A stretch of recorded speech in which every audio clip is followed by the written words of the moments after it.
Hi മകളെ, എന്തൊക്കെയുണ്ട് വിശേഷം? സുഖമായിട്ടിരിക്കുന്നോ? അപ്പൊ എല്ലാവരും സുഖമായിട്ടിരിക്കുന്നു മിസ് അങ്ങ് വിശ്വസിക്കുകയാണ്. കുറച്ച് പേർക്ക് ടെൻഷൻസ് ഒക്കെ ഉണ്ടാവും, കാരണം SLC എക്സാമിനേഷൻ തൊട്ടില്ല എന്നൊക്കെ പറഞ്ഞൊക്കെ ഇരിക്കുന്നുണ്ട്. അപ്പൊ ടെൻഷൻസ് ഒന്നും വേണ്ട കേട്ടോ. ടെൻഷൻസ് ഒക്കെ അടിച്ചു കഴിഞ്ഞിട്ടുണ്ടെങ്കിൽ എന്താണ്, പഠിച്ച കാര്യങ്ങളെല്ലാം തന്നെ മറന്നു പോകും. അപ്പൊ അത് ഒഴിവാക്കാം. പിന്നെ മിസ് എന്ന് എത്തിയിരിക്കുന്നത് നമ്മുടെ ഗവൺമെന്റ് SLC എക്സാമിനേഷന്റെ ഭാഗമായിട്ട് ഒരു 3 സാമ്പിൾ ക്വസ്റ്റ്യൻ പേപ്പർ ഇറക്കിയിട്ടുണ്ട്. അതിലെ ഫസ്റ്റ് ക്വസ്റ്റ്യൻ പേപ്പർ ഡിസ്കസ് ചെയ്യാനായിട്ടാണ്.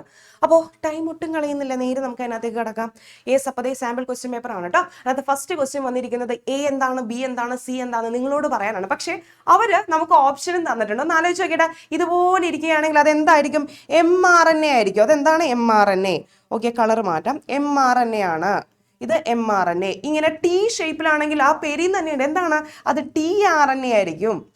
ഇനി ഇതുപോലെ ഇരിക്കുന്നത്, ഇതുപോലെ ഒരു കല്ല് ഇങ്ങനെ മുകളിൽ കയറ്റി വെച്ചിരിക്കുകയാണെങ്കിൽ RNA ഇതായിരിക്കും. നോക്കിയാൽ ഓപ്ഷൻ ഏതാണ് കറക്റ്റ് നോക്കിയടാ. അത് ഫസ്റ്റ് mRNA വരുന്ന 2 ഓപ്ഷനാണ്, ബിയും സി ആണുള്ളത്. രണ്ടാമത് tRNA ആണ്. tRNA വരുന്നത് സിയിൽ മാത്രമേ ഉള്ളൂ. അപ്പോൾ എന്താണ്? സി ആണ് കറക്റ്റ് ഓപ്ഷൻ ആയിട്ട് വരുന്നത് കേട്ടോ. അപ്പോൾ നിങ്ങൾ ഇതുപോലെ എഴുതി നോക്കിയിട്ട് വേണം ഓപ്ഷനെ സെലക്ട് ചെയ്യാനായിട്ട്. ഇത് കുറച്ച് ഇമ്പോർട്ടൻ്റ് ആണ് കേട്ടോ. ഒന്ന് ഈ പടങ്ങളൊന്ന് നോട്ട് ചെയ്ത് വെക്കുക എപ്പോഴും.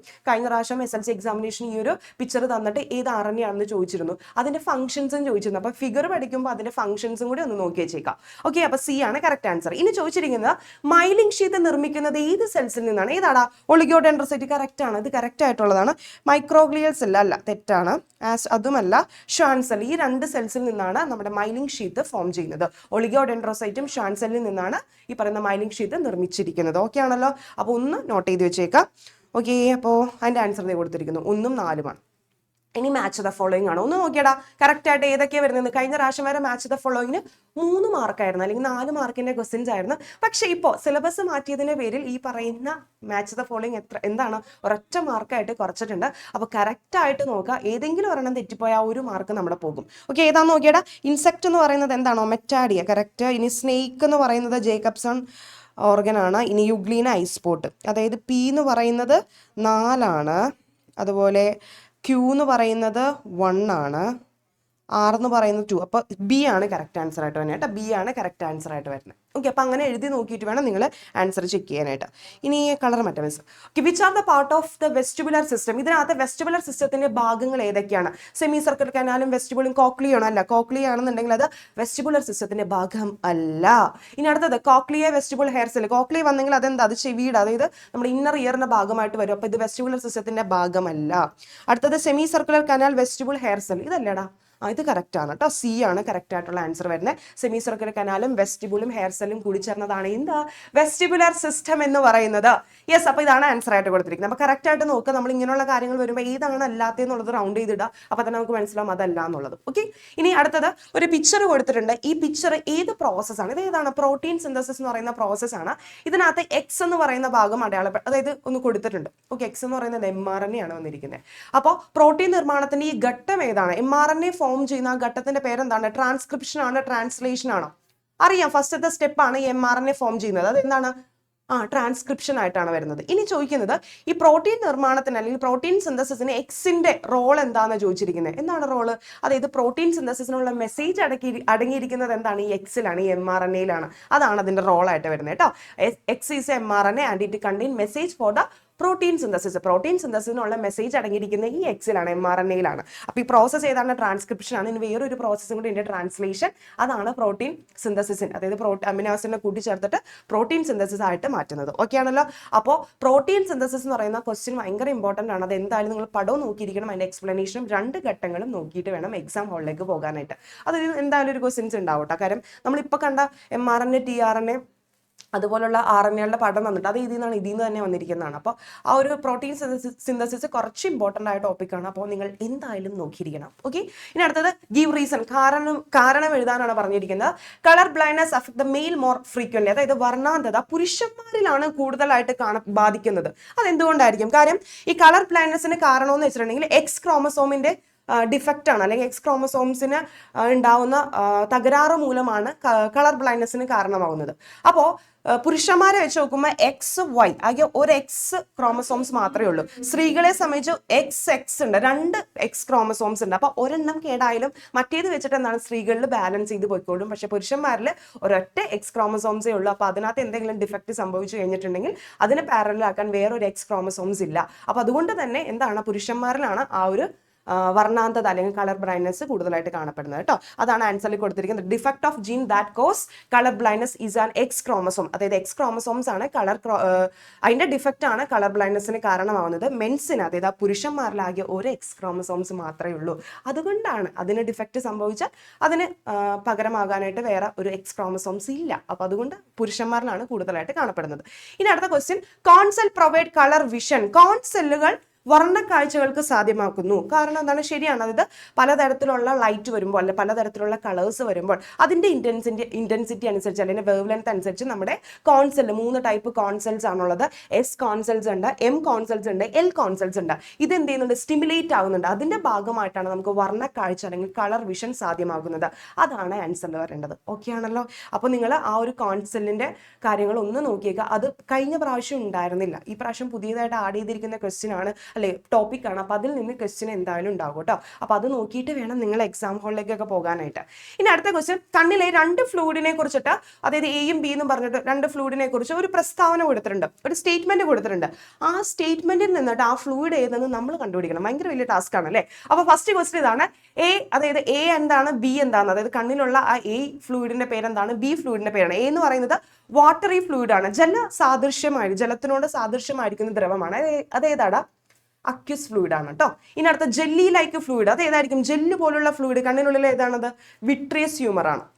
അക്യൂസ് ഹ്യൂമറും അക്യൂസ് ദ്രവവും അതുപോലെ വിട്രിയസ് ഹ്യൂമർ അല്ലെ വിട്രിയസ് ദ്രവമാണ്. എ എന്ന് പറയുന്നത് അക്യൂസും ബി എന്ന് പറയുന്നത് വിട്രിയസ് ഹ്യൂമറുമാണ്. ഓക്കെ ആണല്ലോ? ഇനി ചോദിച്ചിരിക്കുന്നത് ഇവ ഓരോന്നിൻ്റെയും ഫംഗ്ഷൻസ് ചെയ്താനാണ്. അതായത് പേര് മാത്രമല്ല, എന്തും വേണം, ആ ധർമ്മം, അതിന്റെ ഫംഗ്ഷൻസും ചോദിച്ചിട്ടുണ്ട്. അക്യൂസ് ഹ്യൂമർ ആണെങ്കിൽ നമ്മുടെ ഈ പറഞ്ഞ ലെൻസിനും അതുപോലെ കോർണിയക്കും ആവശ്യമായിട്ടുള്ള ഓക്സിജനും നറിഷ്മെന്റ് ന്യൂട്രീഷൻസ് ഒക്കെ കൊടുക്കുന്നത് ആരാണ്? അക്യൂസ് ഹ്യൂമർ ആണ്, അല്ലെ അക്യൂസ് ദ്രവമാണ്. അതുപോലെ കണ്ണിനുള്ളിലെ പ്രഷർ റെഗുലേറ്റ് ചെയ്യുന്നതും ആര് തന്നെയാണ്? അക്യൂസ് ഹ്യൂമർ ആണ്. ഏതെങ്കിലും ഒരെണ്ണം എഴുതിയാൽ മതി കേട്ടോ. ഇനി ബി, ജെല്ലി ലൈക്ക് ഫ്ലൂയിഡ്, അത് ഏതാണ്? വിട്രിയസ് ഹ്യൂമർ ആണ്. അതിന്റെ ജോലി എന്ന് വെച്ചാൽ നമ്മുടെ ഈ പറഞ്ഞ ഐബോളിന് ഷേപ്പ് കൊടുക്കുക. അതാണ് നമ്മുടെ വിട്രിയസ് ഹ്യൂമർ അഥവാ വിട്രിയസ് ദ്രവത്തിന്റെ എന്താ ഫംഗ്ഷൻ ആയിട്ട്, ധർമ്മമായിട്ട് വരുന്നത് കേട്ടോ. മെയിൻറ്റെയിൻ ദ ഷേപ്പ് ഓഫ് ഐബോളിന്റെ ഷേപ്പ് മെയിൻറ്റെയിൻ ചെയ്യുക. ഓക്കെ, അപ്പൊ ഇങ്ങനെയാണ് ഇതിന്റെ ആൻസർ വരുന്നത്. ഇനി അടുത്ത ക്വസ്റ്റ്യൻ പറഞ്ഞിരിക്കുന്നത്, അതായത് പ്രാഥമിക ആരോഗ്യ കേന്ദ്രത്തിൽ പ്രദർശിപ്പിച്ചിരിക്കുന്ന ഒരു പോസ്റ്റർ കൊടുത്തിട്ടുണ്ട്. ഈ പോസ്റ്റർ റിലേറ്റ് ചെയ്തിട്ട് ഒരു ക്വസ്റ്റ്യൻ തന്നിട്ടുണ്ട്. പോസ്റ്ററിൽ ഇതാണ്, use vaccine as a weapons to fight against diseases. അതായത് ഈ പറയുന്ന വാക്സിൻ എന്ന് പറയുന്നത് രോഗത്തിനെതിരെയുള്ള ഒരു വെപ്പൺ ആണ്, അല്ലെ ഒരു ആയുധമാണെന്നാണ് പറയുന്നത്. അപ്പൊ ചോദ്യം ഇതാണ്, how does a vaccine become a weapon to fight against diseases? Vaccine എങ്ങനെയാണ് രോഗങ്ങൾക്കെതിരെ പോരാടാൻ ആയുധമാവുന്നത്? എങ്ങനെയാണ്? അതായത് വാക്സിൻസ് എടുക്കുന്ന മൂലം നമ്മുടെ ബോഡിയിൽ ഒരു ആന്റിബോഡി ഉണ്ടാവുകയും ഈ ആന്റിബോഡി എന്താണ്? രോഗങ്ങളിൽ നിന്ന് നമ്മളെ സംരക്ഷിക്കുകയും ചെയ്യും. അതായത് ദീർഘകാലം ആ രോഗം വരാതിരിക്കാനായിട്ട് നമ്മളെ സംരക്ഷിക്കുന്നുണ്ട്. അങ്ങനെയാണ് വാക്സിൻസ് നമ്മുടെ ബോഡിയിൽ വർക്കാവുന്നത്. ഓക്കെ, അതായത് വാക്സിൻസ് എന്ന് പറയുന്നത് മൈക്രോ ഓർഗാനിസത്തിന് ഏതെങ്കിലും ഒരു പാർട്ടോ അല്ലെങ്കിൽ അതിനെ ന്യൂട്രലൈസ് ചെയ്തിരിക്കുന്ന ഒരു ഫോം ഒക്കെ ആയിരിക്കും. അത് കുത്തിവെക്കുന്നതിലൂടെ നമ്മുടെ ബോഡിയിൽ അത് എന്തുണ്ടാക്കുന്നുണ്ട്? ഒരു ആന്റിബോഡി ഉണ്ടാക്കുന്നുണ്ട്. ഈ ആന്റിബോഡി ഉണ്ടാക്കുന്നതിലൂടെ ആ അസുഖം, അതായത് ഏത് വാക്സിൻ ആണോ കുത്തിവെച്ചത് ആ അസുഖം നമുക്ക് ദീർഘകാലം വരാതെ, അതായത് കുറേ നാളത്തേക്ക് നമുക്ക് ആ അസുഖം അല്ലെങ്കിൽ ജീവിത അവസാനം വരെ ആ അസുഖം വരാതിരിക്കാനായിട്ട് നമ്മളെ സംരക്ഷിക്കുന്നത് ആരാണ്? ഈ വാക്സിൻസ് ആണ്. അപ്പോൾ രോഗങ്ങൾ വരുന്നതിന് മുമ്പ് വാക്സിൻസ് എടുക്കുന്നതാണ് എപ്പോഴും നല്ലത്. ഓക്കെ, അപ്പൊ നമ്മുടെ ബോഡിയിൽ എന്തുണ്ട്? ആന്റിബോഡീസ് ഉണ്ടാവും. അതാണ് കൊടുത്തിരിക്കുന്നത്. അതായത് vaccine stimulate our immune system and help to produce antibodies against pathogens. അതായത് പാത്തോജൻസിനെതിരായിട്ടുള്ള ഒരു ആന്റിബോഡി എന്താണ്? ഈ വാക്സിൻസ് നമ്മുടെ ബോഡിയിൽ ക്രിയേറ്റ് ചെയ്യുന്നുണ്ട്. These antibodies remains A body and provide long term protection against disease. ദീർഘകാലത്തേക്ക് ഈ അസുഖങ്ങളിൽ നിന്ന് നമ്മളെ സംരക്ഷിക്കാനായിട്ട് ആര് സഹായിക്കുന്നുണ്ട്? വാക്സിൻസ് സഹായിക്കുന്നുണ്ട്. അതാണ് ആൻസറിൽ വന്നിരിക്കുന്നത്. ഇനി അടുത്തത്, ഒരു രോഗത്തെ കുറിച്ച് കുറച്ച് കാര്യങ്ങൾ കൊടുത്തിട്ടുണ്ട്. എന്നിട്ട് അതിനോട് അനുബന്ധിച്ച് ക്വസ്റ്റ്യൻസും കൊടുത്തിട്ടുണ്ട്. അതായത് അതിൽ നിന്ന് നമ്മൾ ഏതാണ് അസുഖം, അതിന്റെ കാര്യങ്ങളൊക്കെയാണ് കണ്ടുപിടിക്കേണ്ടത്. അപ്പൊ ഫസ്റ്റ് പറയുന്നത്, അതായത് ഇതൊരു കൊതുകിൽ നിന്ന് ഉണ്ടാവുന്ന ഒരു അസുഖമാണെന്ന് പറഞ്ഞിട്ടുണ്ട്. രണ്ടാമത് പറഞ്ഞിരിക്കുന്നത്, the affected part of the body സ്വെൽസ്. അതായത് രോഗബാധയുള്ള ശരീരം വീർക്കുന്നു, അതായത് വിങ്ങുന്നു. അത് കേട്ടാൽ തന്നെ, അങ്ങനത്തെ ഒരു വേർഡ് കണ്ടാൽ തന്നെ നിങ്ങൾ ഒരു ഡൗട്ടും ഇല്ലാതെ എഴുതി വെക്കണം, അത് എന്തായിരിക്കും? മന്ത് അല്ലെങ്കിൽ ഫിലാരിയാസിസ് എന്ന് പറയുന്ന കണ്ടീഷനാണ്. ഈ രോഗം പരത്തുന്ന കൊതുക് ഏതാണെന്നും ചോദിച്ചിട്ടുണ്ട്. ഏതാണ്? ക്യൂലെക്സ് മൊസ്കിറ്റോ എന്ന് പറയുന്നത്. ക്യൂട്ടായിരിക്കുന്ന മൊസ്കിറ്റോ, അതാണ് നമുക്ക് മന്ത് പരത്തുന്നത് കേട്ടോ. ക്യൂലെക്സ് മൊസ്കിറ്റോ, അതാണ് ആ എന്തിന്റെ കൊതുകിന്റെ പേരായിട്ട് വരുന്നത്. ഇനി രോഗബാധയുള്ള ശരീരഭാഗം എങ്ങനെയാണ് ഇങ്ങനെ വീർത്ത് വരുന്നത്? അതായത് നമ്മുടെ ഈ പറയുന്ന ക്യൂലെക്സ് മൊസ്കിറ്റോ വാംസ് വിര പരത്തുന്ന രോഗമാണ് കേട്ടോ മന്ത് എന്ന് പറയുന്നത്. ഫൈലേറി വാംസ് ആണ് ആ വാമിന്റെ, അല്ലെങ്കിൽ ഫൈലേറിയം വിരയാണ് ആ വിരയുടെ പേരായിട്ട് വരുന്നത്. അപ്പൊ ഈ പറയുന്ന ക്യൂലെക്സ് മൊസ്കിറ്റോ ഫൈലേറിയം വിരയെ വഹിച്ചുകൊണ്ട് ഇങ്ങനെ വരും, ഒരാളുടെ ശരീരത്തിൽ കുത്തുന്നു. കൊതുക് എന്താണ് അയാളോടുള്ള ശത്രുത കൊണ്ടൊന്നും കുത്തുന്നതല്ല, എന്താണ് അതിന് ഭക്ഷണം വേണം, ബ്ലഡ് കുടിക്കണം, അല്ലെ ചോര കുടിക്കാനായിട്ടാണ് എന്ത് ചെയ്യുന്നത്, കുടിക്കുന്നത്. പക്ഷേ ഈ ക്യൂലിക്സ് കൊതുകിന്റെ വായിൽ എന്തുണ്ടാവും, ഈ വാംസ് ഉണ്ടാവും, ഫൈലേറിയം വാംസ് ഉണ്ടാവും. ഈ ഫൈലേറിയം വാംസ് എന്താണ് കുത്തിവെക്കുന്നില്ല, അവർ ബ്ലഡ് കഴിക്കാനായിട്ട്, ബ്ലഡ് കുടിക്കാനായിട്ട് അവർ കുത്തുന്ന സമയത്ത് ഈ പറയുന്ന ഫൈലേറിയം വാംസ് നമ്മുടെ ശരീരത്തിനകത്ത് കിടക്കുകയും ലിംഫ് ഡക്റ്റിൽ, അത് ലിംഫ് വാഹിയിൽ അത് പ്രവേശിക്കുകയും ചെയ്യുന്നു. ഇതുമൂലം എന്താണ് അവിടെ ലിംഫിന്റെ ആ ഒരു ഫ്ലോയിനെ തടസ്സപ്പെടുത്തുകയും അതുപോലെ തന്നെ ഈ പറയുന്ന ഫൈലേറിയം വിര ലിംഫ് ഡക്റ്റിൽ വന്നു കഴിഞ്ഞിട്ടുണ്ടെങ്കിൽ അവിടെ ഒരു പെരുകി ഒരു സാമ്രാജ്യം തന്നെ ഉണ്ടാക്കിയെടുക്കുന്നുണ്ട്. അതുമൂലം ആ ഭാഗം എന്താണ് വീർത്ത് വരുന്നു. കുറേ, അതായത് വാംസ് ഇങ്ങനെ കുറേ പെരി അത് പല ഭാഗത്തേക്ക് ഇങ്ങനെ സ്പ്രെഡായി ചിലപ്പോൾ ഒരു കാലം മൊത്തം എന്തായിരിക്കും ഇങ്ങനെ വീർത്തിരിക്കുന്നതായിട്ട്, അല്ലെങ്കിൽ അങ്ങനത്തെ ഒരു കണ്ടീഷനിലേക്ക് വരുന്നുണ്ട്. ഓക്കെ, അങ്ങനെയാണ് ഈ പറയുന്ന രോഗബാധ ഏറ്റ ഭാഗത്തിന്റെ ശരീരഭാഗം വന്ന് വീർക്കുന്നത്. അതായത് ഈ പറയുന്ന ഫൈലേറിയം വാംസ് അവിടെ പെറ്റുവരികി ലിംഫ് ഡക്റ്റ് ഒന്ന് വീർത്തിരിക്കുന്നതാണ്. ഓക്കെ അല്ലേ? അതുപോലെ തന്നെ ലിംഫിന്റെ ഫ്ലോയിനെ അവരെന്ത് ചെയ്യുന്നുണ്ട്, ഡിസ്റ്റർബ് ചെയ്യുന്നുണ്ട്, തടസ്സപ്പെടുത്തുകയും ചെയ്യുന്നുണ്ട്. അതുമൂലം എന്താണ് ശരീരഭാഗങ്ങൾ വീർക്കുന്നുണ്ട്. ഓക്കെ, അപ്പോൾ അതാണ് അതിന്റെ ആൻസർ ആയിട്ട് വരുന്നത് കേട്ടോ. Filarial worms in the lymphatic vessels and obstruct the normal flow of ലിംഫിന്റെ ഫ്ലോയിനെ തടസ്സപ്പെടുത്തുന്നു. അതിന്റെ ഭാഗമായിട്ട് എന്താണ് ആ അഫക്ട് ചെയ്തിരിക്കുന്ന ഭാഗം വന്ന് ഭയങ്കരമായിട്ട് വീർക്കുന്നു. അതാണ് കണ്ടീഷൻ. അപ്പോൾ ഏതെങ്കിലും ഭാഗം വന്ന് വീർക്കുന്നു, കൊതുക് പരത്തുന്ന രോഗമാണ് എന്ന് കേട്ടിട്ടുണ്ടെങ്കിൽ ഒരു ഡൗട്ട് ഇല്ലാതെ ഫൈലാരിയാസിസ് അല്ലെങ്കിൽ ഫിലാരിയാസിസ് അല്ലെങ്കിൽ മന്ത് എന്ന് പറയുന്ന രോഗത്തിന്റെ പേര് നേരെ എടുത്ത് എഴുതണം. അത് പരത്തുന്ന കൊതുകിന്റെ പേര് ക്യൂലെക്സ് എന്നാണ് കേട്ടോ. ക്യൂട്ടായിരിക്കുന്ന ക്യൂലെക്സ് കൊതുക്, അങ്ങനെ പഠിച്ചാൽ. ഓക്കെ, ഇനി അടുത്തത് ഒരു രോഗത്തെക്കുറിച്ച് ഒരു പ്രസ്താവന കൊടുത്തിട്ടുണ്ട്. അതിൽ നിന്ന് ക്വസ്റ്റ്യൻസ് തന്നിട്ടുണ്ട്. അപ്പോൾ കണ്ടീഷൻ സ്റ്റേറ്റ്മെന്റ് ഇതാണ്: A condition in which cell multiply through the abnormal and uncontrolled cell division. മക്കളെ, അൺകൺട്രോൾഡ് എന്ന് പറയുന്ന ഒരു വേർഡ് നിങ്ങൾ എവിടെ കണ്ടാലും, അൺകൺട്രോൾഡ് കേട്ടോ, അനിയന്ത്രിതമായിരിക്കുന്ന അല്ല അസാധാരണമായി കൂടുതൽ കോശങ്ങൾ വിഭജിക്കുക, അങ്ങനെ ഒരു വേർഡ് കണ്ടു കഴിഞ്ഞാൽ അതിന്റെ ആൻസർ ക്യാൻസർ ആയിരിക്കും. ഓക്കെ, അതായത് നമ്മളുടെ കൺട്രോളിലല്ലാതെ അൺകൺട്രോൾഡ് ആയിട്ട് സെൽ ഡിവിഷൻ നടക്കുകയാണെന്നുണ്ടെങ്കിൽ ആ രോഗത്തിന്റെ പേരെന്താണ്, ക്യാൻസർ ആണ്. അപ്പൊ അതാണ് അത് കൊടുത്തിരിക്കുന്നത്. ഈ രോഗം മറ്റ് ശരീരഭാഗങ്ങളിലേക്ക് വ്യാപിക്കുന്നത് എങ്ങനെയാണ്, അതായത് ബ്ലഡിലൂടെയും അതുപോലെ ലിംഫിലൂടെയൊക്കെയാണ് മറ്റു ഭാഗങ്ങളിലേക്ക് ക്യാൻസർ പടരുന്നത്. ഇനി അടുത്തത് എന്തൊക്കെ കാരണങ്ങൾ കൊണ്ടാണ് ഈ അസുഖം വരുന്നത്, എന്തൊക്കെയാണ്, അതായത് എൻവയോൺമെന്റൽ ഫാക്ടേഴ്സ്, അതായത് പരിസ്ഥിതി ഘടകങ്ങൾ കൊണ്ട് വരുന്നുണ്ട്. ചില വൈറസ് ബാധ, അതായത് ചില വൈറസ് കൊണ്ട് നിങ്ങൾക്ക് ഈ ഇടക്ക് പഠിക്കാണ് cervical cancer. Okay, cervical cancer എന്ന് പറയുന്ന സംഭവം വരുന്നുണ്ട്.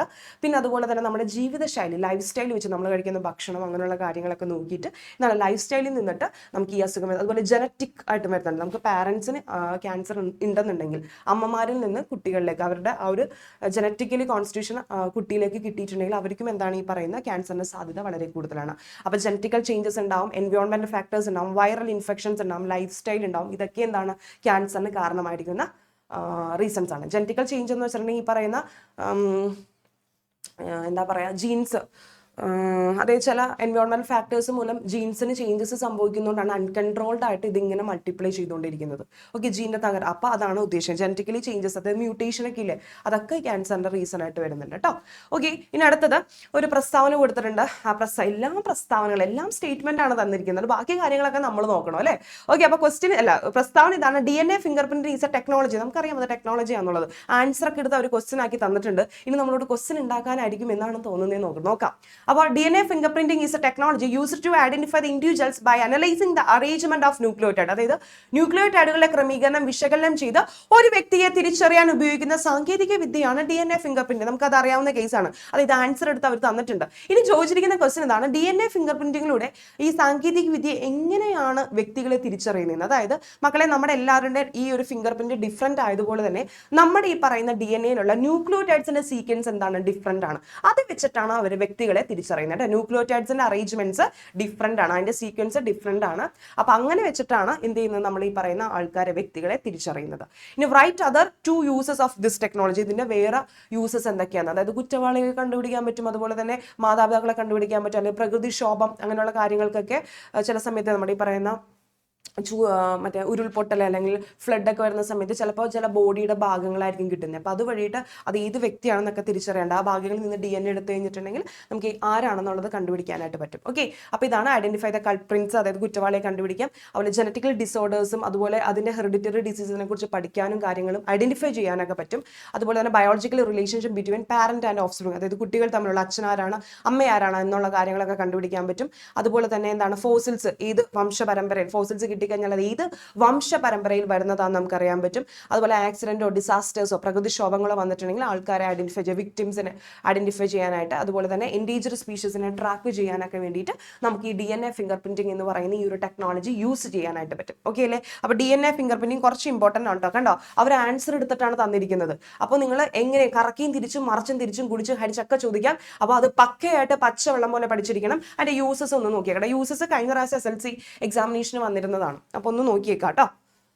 ഇനി അടുത്തത് ഇതും എന്തായാലും വരുന്ന ക്വസ്റ്റൻ ആണ്. അതായത് ഫസ്റ്റത്തെ ക്വസ്റ്റിന് എനിക്ക് തോന്നുന്നു 8 മാർക്കാണ് വരുന്നത്. അപ്പോൾ എന്തായാലും ഒരു പ്രോബ്ലം ഉറപ്പുള്ള ക്വസ്റ്റൻ ആണ്, ഒരു ഡൗട്ടും വേണ്ട. ഒരു പ്രോബ്ലം എന്തായാലും അത് മോണോഹൈബ്രിഡ് ആയ നിങ്ങളുടെ ഭാഗ്യം.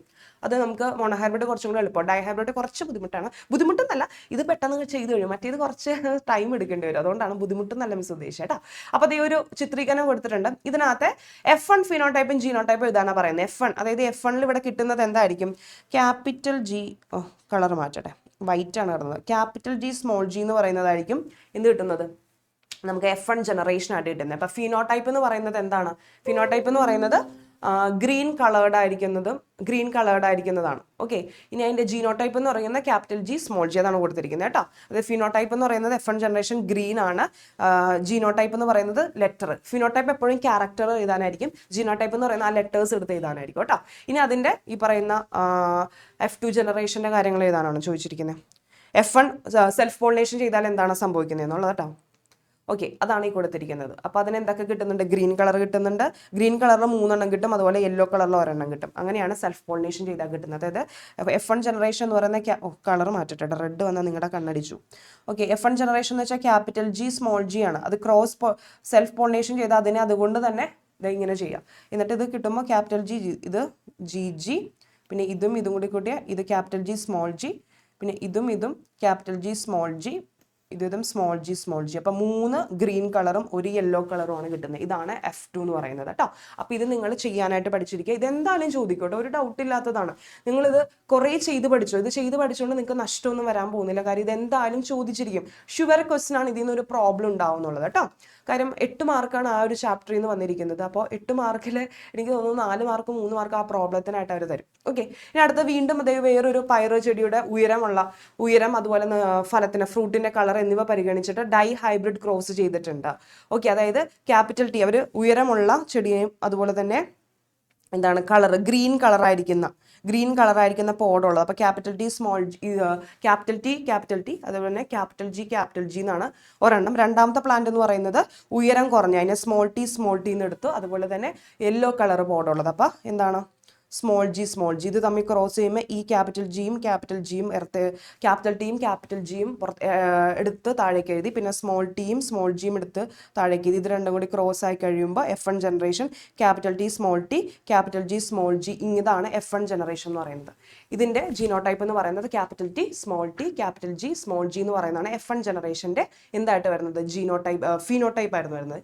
അല്ല, ജീനോടൈപ്പ് എന്ന് പറയുന്നത്. ഫിനോടൈപ്പ് എന്ന് പറയുന്നത് എന്താണ്? ഉയരമുള്ള ഗ്രീൻ കളർ പോഡ്, അതാണ് ഫിനോടൈപ്പിൽ വരുന്നത്. ഓക്കെ ആണല്ലോ?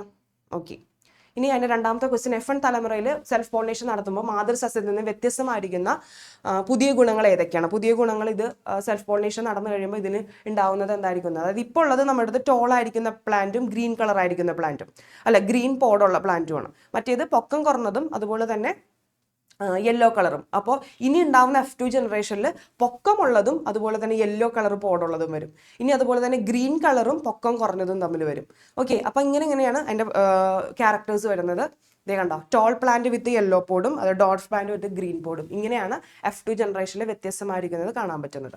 ഇനി അടുത്ത ക്വസ്റ്റ്യൻ, F2 തലമുറയിലേക്ക് അല്ലെ F2 ജനറേഷനിലേക്ക് പുതിയ ഗുണങ്ങൾ ഉണ്ടാവാനുള്ള കാരണം എന്താണ്? കാര്യം ഇത് 2 അലൈൽസുകൾ തമ്മിൽ കമ്പൈൻ ചെയ്യുമ്പോൾ ഒരിക്കലും എന്ത് ചെയ്യുന്നില്ല, ഇൻഡിപെൻഡൻ്റ് ആയിട്ടാണ് പോകുന്നത്, ഒരിക്കലും മിക്സ് ആവുന്നില്ല. അതാണ് പുതിയ ഒരു ഗുണം ഉണ്ടാവാനുള്ള റീസൺ ആയിട്ട് വരുന്നത് കേട്ടോ. ഓക്കെ അല്ലേ? സെറ്റാ. അപ്പോൾ ആ ഒരു ചാപ്റ്ററിലെ ആ ഒരു ഭാഗം കറക്റ്റായിട്ട് നോക്കണം കേട്ടോ. ഇനി അടുത്തത് വേരിയേഷൻ ലീഡ്സ് ടു സ്പീസിയേഷൻ. വ്യതിയാനങ്ങളാണ് സ്പീസിയേഷനിലേക്ക് നയിക്കുന്നത്. ഇനി ക്വസ്റ്റ്യൻ എന്താണ്? What is speciation? സ്പീസിയേഷൻ എന്ന് വെച്ചാൽ കോമൺ ആയിരിക്കുന്ന ഒരു ആൻസസ്റ്ററിൽ നിന്ന്, അത് പൂർവികനിൽ നിന്നും പുതിയ സ്പീഷീസ് ഉണ്ടാകുന്നതിനാണ് സ്പീസിയേഷൻ എന്ന് പറയുന്നത്. സിമ്പിൾ അല്ലേ? അപ്പോൾ സ്പീസിയേഷൻ ഡെഫിനേഷൻ പഠിക്കണം മക്കൾ. ഇത് കഴിഞ്ഞ പ്രാവശ്യത്തെ സിലബസിൽ ഉണ്ടാകുന്നില്ല, പുതിയതായിട്ട് ആഡ് ചെയ്തതാണ് സ്പീസിയേഷൻ എന്ന് പറയുന്ന ടോപ്പിക്. അപ്പോൾ അതിൽ നിന്നൊരു ക്വസ്റ്റ്യൻസ് നമുക്ക് എക്സ്പെക്ട് ചെയ്യാൻ പറ്റും. കാര്യം നമ്മൾ ഈ ക്വസ്റ്റ്യൻ പേപ്പറിന്റെ പാറ്റേൺ നോക്കിക്കഴിഞ്ഞാൽ പുതിയതായിട്ട് ആഡ് ചെയ്തിരിക്കുന്നതിൽ നിന്ന് ക്വസ്റ്റ്യൻസ് കാണുന്നുണ്ട്. അപ്പോൾ സ്പീസിയേഷൻ ഒന്ന് സ്റ്റാർട്ട് വെച്ചേക്കാം കേട്ടോ. അപ്പോൾ സ്പീസിയേഷൻ എന്താണ്? അതായത് കോമൺ ആയിരിക്കുന്ന ആൻസേഴ്സിൽ നിന്ന് പുതിയ സ്പീഷീസ് ഉണ്ടാവുന്നതിനെയാണ് സ്പീസിയേഷൻ.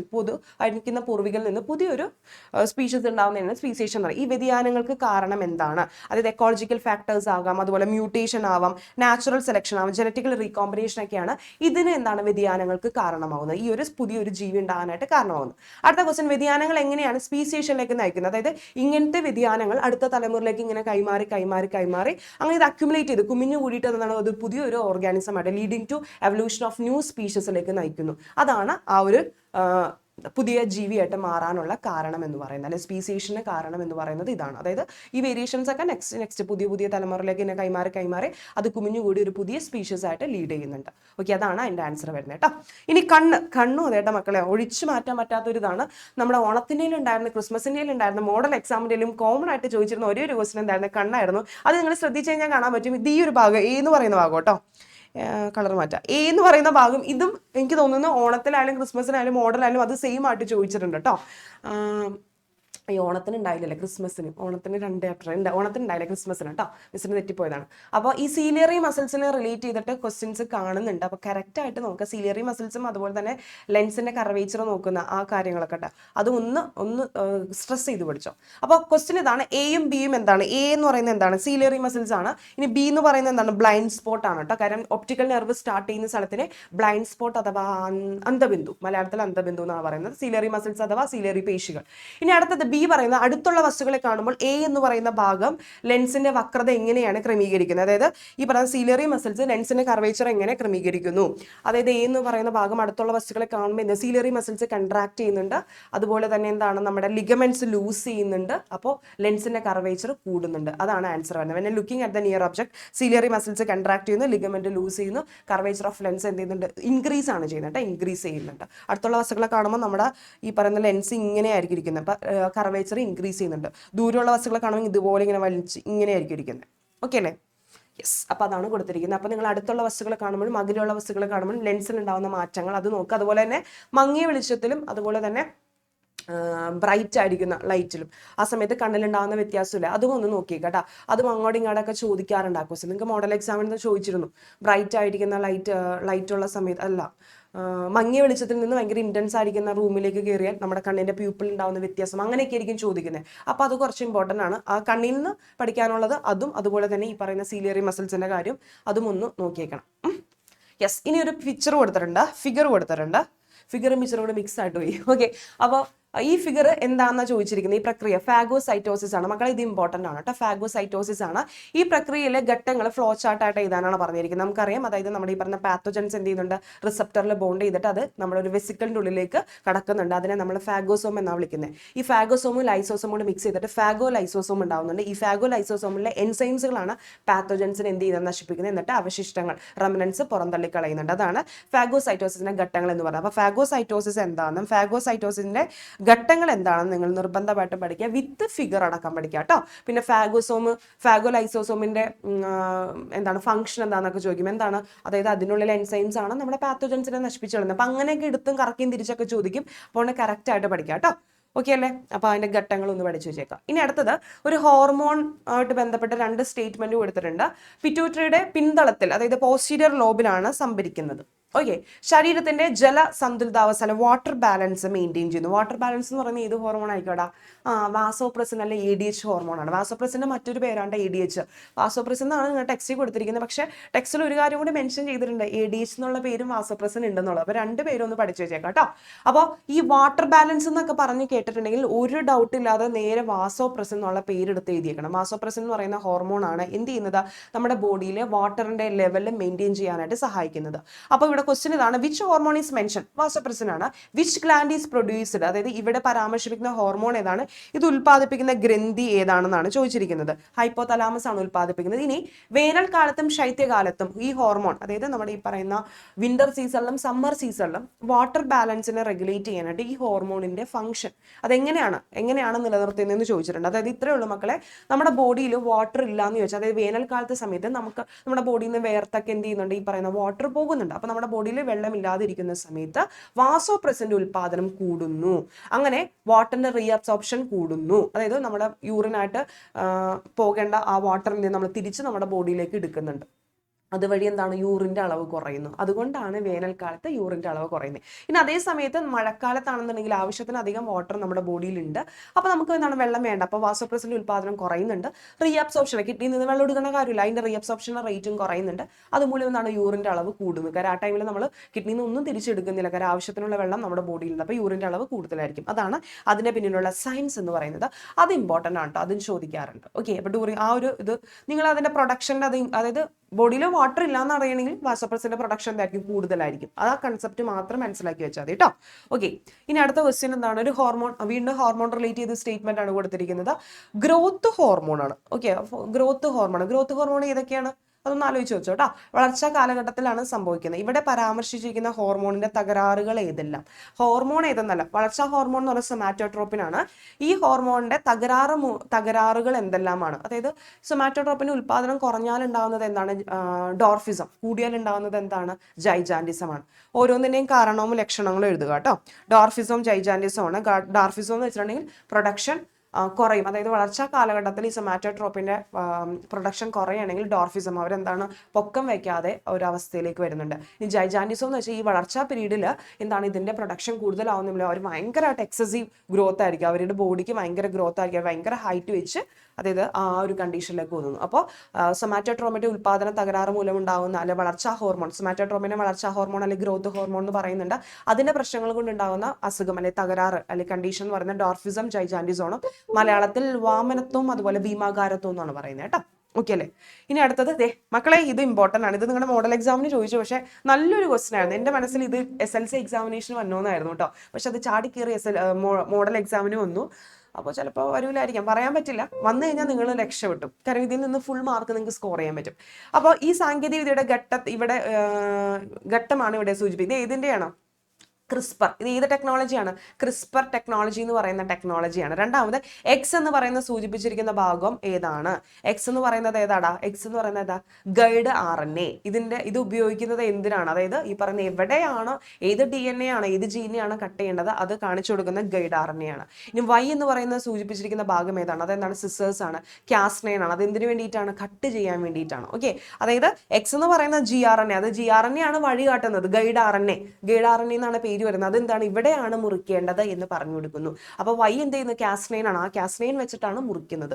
അതാണ് കൊടുത്തിരിക്കുന്നത്. അപ്പൊ ഗൈഡ് RNA എന്താണെന്നും Cas9 എന്ന് പറയുന്ന എൻസൈമും ആ ടെക്നോളജി ഒന്ന് നോട്ട് ചെയ്ത് വെച്ചേക്കാം. അപ്പൊ അത് സാധാരണയായിട്ട് SLCക്ക് ചോദിച്ചാൽ മതി. ചോദിച്ചെങ്കിൽ നിങ്ങൾക്ക് ഫുൾ മാർക്ക് സ്കോർ ചെയ്യാൻ പറ്റും കേട്ടോ ഇതിൽ നിന്ന്. കാരണം ഇത് മോഡലിൽ നിന്ന് ചോദിച്ചു, മോഡൽ എല്ലാവരും ആൻസർ എഴുതിയിട്ടുണ്ടെന്നാണ് എൻ്റെ ഒരു വിശ്വാസം. കാര്യം സിമ്പിൾ ആയിരുന്നു, ഡയറക്റ്റ് തന്നെയാണ് ചോദിച്ചത്. ഇതേപോലത്തെ തന്നെ ക്വസ്റ്റ്യൻ തന്നെയായിട്ടാണ് ചോദിച്ചത് കേട്ടോ.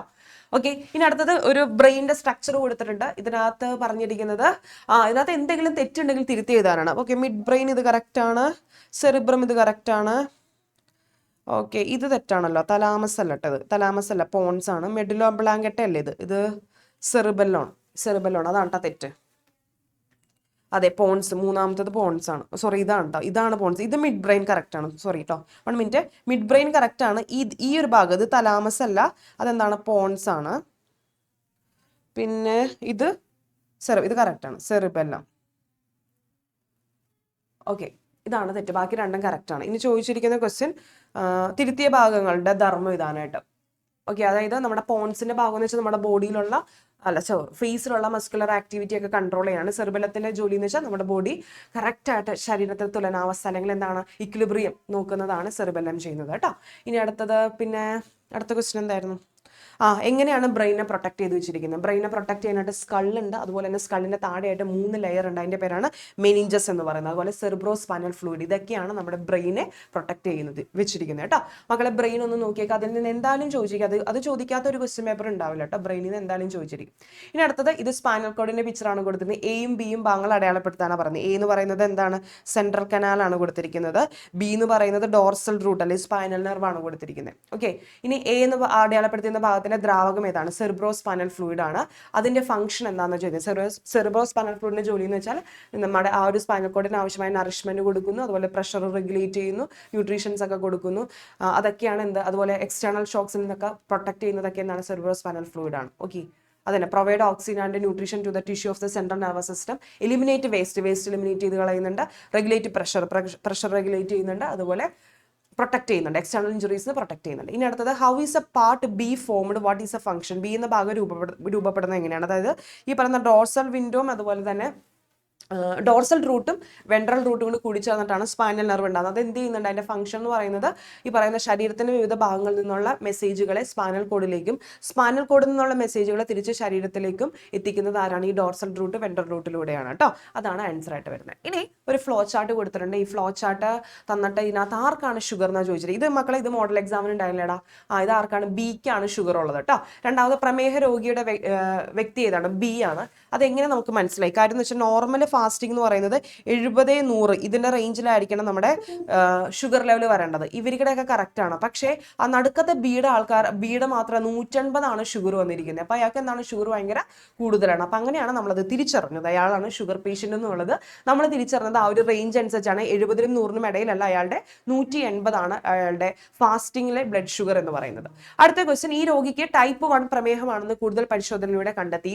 ഇതുകൊണ്ട് അർത്ഥമാക്കുന്നത് എന്താണ്? ടൈപ്പ് 1 എന്ന് പറഞ്ഞിട്ടുണ്ടെങ്കിൽ ഇയാളുടെ ബീറ്റാ സെൽസ് അല്ലെങ്കിൽ ബീറ്റാ കോശങ്ങളുടെ തകരാറ് മൂലം ഇൻസുലിന്റെ പ്രൊഡക്ഷൻ തകരാറായിട്ടുണ്ട്. അതാണ് ആ ഒരു ടൈപ്പ് 1 പ്രമേഹം അല്ലെങ്കിൽ ടൈപ്പ് 1 ഡയബറ്റിക് എന്ന് പറയുന്നത്. അതായത് ഇൻസുലിന്റെ കറക്റ്റായിട്ട് ഉൽപ്പാദിപ്പിക്കുന്നില്ല, അതുപോലെ തന്നെ ബീറ്റാ കോശങ്ങൾ നശിച്ചു പോയിട്ടുണ്ടാകാം, അല്ലെങ്കിൽ ബീറ്റാ സെൽസുകൾ ഡിസ്ട്രോയ് ആയിട്ട് പോയിട്ടുണ്ടാവും. അതന്നെ type condition which insulin production capacity is lost, destruction of beta cells കേട്ടോ. അതായത് ബീറ്റാ സെൽസ് നശിച്ചു പോകുന്ന മൂലം ഈ പറയുന്ന ഇൻസുലിൻ പ്രൊഡക്ഷന്റെ കപ്പാസിറ്റി ഒരിക്കൽ നിന്ന് ലോസ് ആയിട്ടുണ്ടാകും. അതാണ് അതിന്റെ റീസൺ എന്ന് പറയുന്നത്. അടുത്ത ക്വസ്റ്റ്യൻ, കുട്ടികളുടെ ടൈപ്പ് 2 പ്രമേഹം വർദ്ധിക്കാനുള്ള കാരണം എന്താണ്? അതായത് അവരുടെ ലൈഫ് സ്റ്റൈലും അവരുടെ ഭക്ഷണ രീതികളും കാര്യമാണ് കുട്ടികളിൽ ടൈപ്പ് 2 എന്ന് പറയുന്ന പ്രമേഹം വരുന്നതിന് റീസൺ ആയിട്ട് കാണുന്നത്. ഇനി പ്രമേഹ രോഗം ഇങ്ങനെയും നിയന്ത്രിച്ചില്ലെങ്കിൽ ഉണ്ടാവുന്ന എന്തെങ്കിലും 2 പ്രത്യേകതകൾ. മക്കളെ ഈ ഒരു ക്വസ്റ്റ്യൻ ഇല്ലടാ, ക്രിസ്മസിനും വന്നിരുന്നു, മോഡൽ എക്സാമിനും വന്ന ക്വസ്റ്റ്യൻ ആണ് കേട്ടോ. എന്തുകൊണ്ടായിരിക്കും? പ്രമേഹം കുറച്ച് ഇമ്പോർട്ടൻ്റ് ആണ്. കാര്യം പ്രമേഹം കുറച്ച് ഡീറ്റെയിൽ ആയിട്ട് നമ്മുടെ ടെക്സ്റ്റിൽ കൊടുത്തിട്ടുണ്ട്. അപ്പോൾ ഒന്ന് കാര്യമായിട്ട് പഠിക്കണം കേട്ടോ. കാര്യം ക്രിസ്മസിനും വന്നിരുന്നു, മോഡലിനും വന്നിരുന്നു. അപ്പോൾ പ്രത്യാഘാതങ്ങൾ എന്തൊക്കെയാണെന്ന് വെച്ചാൽ നമ്മുടെ കണ്ണടിച്ചു പോകും, റെറ്റിനോപ്പതി, ന്യൂറോപ്പതി, അതുപോലെ തന്നെ എന്താണ് കുറച്ച് റെറ്റിനോപ്പതി, ന്യൂറോപ്പതി, അതുപോലെ തന്നെ നെഫ്രോപ്പതി, ഇങ്ങനത്തെ കണ്ടീഷൻ, പിന്നെ ഇൻസുലിൻ റെസിസ്റ്റൻസ്, ഇങ്ങനത്തെ കണ്ടീഷനൊക്കെയാണ് വരുന്നത്. അതായത് ഡയബറ്റിക് എന്ന് പറയുന്നത് ഒരു സൈലന്റ് കില്ലറാണ്. നമ്മളത് വന്നു കഴിഞ്ഞാൽ ഷുഗർ അല്ലേന്ന് വെച്ചാൽ അങ്ങനെ നിസ്സാരമാക്കി കരുതേണ്ട കാര്യമില്ല. കണ്ണടിച്ചും കിഡ്നി അടിച്ചും അതുപോലെ നെർവസ് നാടികൾ ഒക്കെ അടിച്ചും അതുപോലെ ഇൻസുലിൻ റെസിസ്റ്റൻസ്, നമ്മുടെ സെൽസ് എന്താണ് ഈ പറയുന്ന ഇൻസുലിൻ പറയുന്ന കാര്യങ്ങൾ അനുസരിക്കാത്തൊരു കണ്ടീഷനിലേക്ക് വരുന്നുണ്ട്. അതാണ് ഇതിന്റെ പ്രത്യാഘാതങ്ങൾ എന്ന് പറയുന്നത്. പിന്നെ അതുപോലെ തന്നെ ഈ ഡയബറ്റിക്കിൽ നിന്ന് ഇങ്ങനെയും ഒരു ക്വസ്റ്റ്യൻ ചോദിക്കും. അതല്ലാന്നുണ്ടെങ്കിൽ ഡയബറ്റിക്കിന്റെ ലക്ഷണങ്ങൾ തന്നിട്ട് ഇത് ഏത് അസുഖം എന്ന് ചോദിക്കാം. ഡയബറ്റിക്കിന്റെ ലക്ഷണങ്ങളിൽ നോട്ട് ചെയ്യേണ്ടത് യൂറിനേഷൻ ആണ്. ഫ്രീക്വന്റ് യൂറിനേഷൻ, ഇടക്കിടക്ക് മൂത്രം ഒഴിക്കാൻ തോന്നുന്നു, അങ്ങനെ ഒരു വേർഡ് കണ്ടു കഴിഞ്ഞാൽ അത് എന്തായിരിക്കും? ഡയബറ്റിക് ആയിരിക്കും കേട്ടോ. അപ്പോൾ അത് അങ്ങനെയാണ് ക്വസ്റ്റ്യൻ ചോദിക്കുന്നത്. അല്ലെങ്കിൽ ഈ ഫ്ലോ ചാർട്ടിന്റെ രൂപത്തിലായിരിക്കും, അല്ലെങ്കിൽ HbA1 ടെസ്റ്റിന്റെ രൂപം, ആ രീതിയിലൊക്കെയാണ് ഈ ഒരു ഡയബറ്റിക്കിൽ നിന്ന് ക്വസ്റ്റ്യൻസ് വരുന്നത്. അപ്പോൾ ഇത്രയും ക്വസ്റ്റ്യൻസ് ആണ് നമ്മുടെ പാർട്ട് 1 അല്ലെങ്കിൽ സെറ്റ് എയിൽ ഗവൺമെന്റ് പബ്ലിഷ് ചെയ്തിരിക്കുന്നത്. അപ്പോൾ പാർട്ട് 2 ആയിട്ട് മിസ് വരും. അപ്പോൾ അത് വരും വരെ ടാറ്റാ ബൈ, സീ യു.